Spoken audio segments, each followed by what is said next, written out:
Kaya ka pala minsan nare-reject. Kaya pala hinahayaan ni God na ma-reject tayo.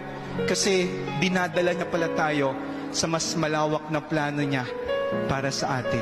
Baka kaya ko sinasara minsan sa atin yung ibang pintuan, yung mga maling pintuan, kasi meron palang inihahandang unique at tamang pintuan ng Diyos para sa ating lahat.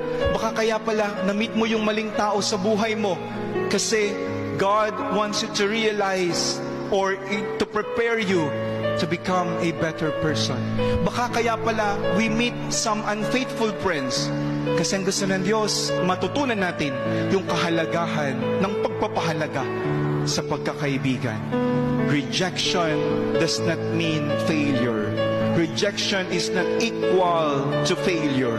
Rejection is a redirection.